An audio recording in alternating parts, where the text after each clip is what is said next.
നമസ്കാരം. ഞാൻ മുനമ്പം DYSP ആണ്. ഈ കഴിഞ്ഞ ദിവസങ്ങളിൽ വടക്കേക്കര നോർത്ത് പറവൂർ പോലീസ് സ്റ്റേഷൻ്റെ പരിധിയിൽപ്പെട്ട സ്ഥലങ്ങളിൽ വീടുകളുടെ കോമ്പൗണ്ടുകളിൽ ചില ആളുകൾ കാണുകയും അവർ മോഷ്ടാക്കളാണെന്നും അക്രമകാരികളായ മോഷ്ടാക്കളാണെന്നും ഒക്കെയുള്ള സംശയം പൊതുജനങ്ങൾക്കുണ്ടായ പശ്ചാത്തലത്തിലാണ് ഞാൻ നിങ്ങളോട് ഇത്തരം കാര്യങ്ങൾ സംസാരിക്കുന്നത്. ഈ പറയുന്ന കാര്യങ്ങളിൽ നമുക്ക് ചെയ്യാൻ പറ്റുന്ന കാര്യങ്ങളാണെല്ലാം. അതൊന്ന് പരമാവധി നമ്മൾ പാലിച്ചാൽ കുറേയൊക്കെ നമുക്ക് ഇത്തരം കാര്യങ്ങൾ ഒഴിവാക്കാൻ സാധിക്കുമെന്നുള്ളതാണ് എൻ്റെ വിശ്വാസം. ഏറ്റവും പ്രധാനമായിട്ട് നമ്മൾ മനസ്സിലാക്കേണ്ടത് നമ്മളുടെ വീടിൻ്റെ കോമ്പൗണ്ടിൽ രാത്രിയിൽ ആവശ്യമായ വെളിച്ചമുണ്ടായിരിക്കുക എന്നുള്ളത് പ്രധാനപ്പെട്ട ഒരു കാര്യമാണ്. രാത്രി നമ്മൾ ഉറങ്ങാൻ പോകുന്ന സമയത്ത് ലൈറ്റുകളെല്ലാം അണച്ചിട്ടാണ് കിടന്നുറങ്ങുന്നതെങ്കിൽ നമ്മുടെ വീടിൻ്റെ പരിസരത്ത് തീർച്ചയായിട്ടും ഈ നല്ല ഇരുട്ടുണ്ടാവും. ആ സ്ഥലത്ത് കള്ളന്മാർക്ക് സ്വതന്ത്രമായിട്ട് വരാനും അവർ വന്നാൽ നമുക്ക് കണ്ടെത്താൻ പറ്റാത്ത സാഹചര്യവും ഉണ്ടാവും. അപ്പോൾ പരമാവധി നമ്മുടെ കോമ്പൗണ്ടിൽ ഒരു ലൈറ്റ് തെളിച്ചിടാനായിട്ട് എല്ലാവരും ശ്രമിക്കുക. മറ്റൊന്ന്, നമ്മുടെ കോമ്പൗണ്ടിൽ സൂക്ഷിച്ചിരിക്കുന്ന അലക്ഷ്യമായിട്ട് ഇട്ടിരിക്കുന്ന പല വസ്തുവകകളും, ഉദാഹരണം പറഞ്ഞാൽ നമ്മൾ നിർമ്മാണത്തിനും മറ്റൊക്കെ ഉപയോഗിച്ചിട്ടുള്ള കമ്പി, അതുപോലുള്ള വസ്തുക്കൾ, ആയുധങ്ങളായിട്ട് ഉപയോഗിക്കാൻ സാധ്യതയുള്ള വസ്തുക്കൾ, അത് ഒരു വലിയ കല്ലാണെങ്കിൽ പോലും നമ്മുടെ കോമ്പൗണ്ടിൽ അലക്ഷ്യമായിട്ട് ഇട്ടിട്ടുണ്ടെങ്കിൽ അത് തീർച്ചയായിട്ടും അപകടകരമാണ്. അപ്പോൾ അത്തരത്തിലുള്ള വസ്തുക്കൾ നമ്മുടെ കോമ്പൗണ്ടിൽ ഇല്ല എന്നും പുറത്തുനിന്ന് വരുന്ന ഒരാൾക്ക് അതെടുത്ത് നമ്മൾക്ക് നേരെ പ്രയോഗിക്കാൻ സാധിക്കില്ല എന്ന് ഉറപ്പുവരുത്തുക. അത്തരത്തിലുള്ള സംഗതികൾ ഉണ്ടെങ്കിൽ പൂർണ്ണമായും ഒഴിവാക്കുക. മറ്റൊന്ന്, നമ്മളുടെ കോമ്പൗണ്ടിൽ സൂക്ഷിക്കുന്ന CCTV ക്യാമറകൾ ഉണ്ടെങ്കിൽ അത് പ്രവർത്തനക്ഷമമാണ് എന്നും അത് ആവശ്യത്തിന് നമുക്ക് കൃത്യമായ വിഷ്വൽസ് കിട്ടുന്ന പൊസിഷനിലാണ് എന്നും നമ്മൾ ഒന്ന് പരിശോധിക്കുക. മറ്റൊരു പ്രധാനപ്പെട്ട കാര്യം എന്ന് പറയുന്നത് നമ്മുടെ വീടിൻ്റെ ഡോറുകളാണ്. കള്ളന്മാർ പ്രധാനമായിട്ടും വരുന്നത് പിൻവശത്തെ ഡോറ് ബ്രേക്ക് ചെയ്തിട്ടാണ്. പലപ്പോഴും ആ ഡോറ് പൊളിച്ചിട്ടാണ് നമ്മുടെ വീടിനുള്ളിൽ കിടക്കുന്നത്. കാരണം പിൻവശത്തെ ഡോറ് പ്രോപ്പറായിട്ട് നമ്മൾ ലോക്ക് ചെയ്യാറില്ല.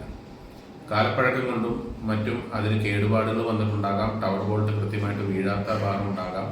അപ്പോൾ അതെല്ലാം ഒന്ന് പരിശോധിക്കുക. നമ്മുടെ വീടിൻ്റെ പിൻവശത്തെ ഡോറും മുൻവശത്തെ ഡോർ പോലെ തന്നെ വളരെ സേഫ് ആൻഡ് സെക്യൂർ ആണ്, അല്ലെങ്കിൽ വളരെ സുരക്ഷിതമായിട്ട് തന്നെയാണ് അത് ഇരിക്കുന്നതെന്ന് നിങ്ങൾ ഉറപ്പുവരുത്തുക.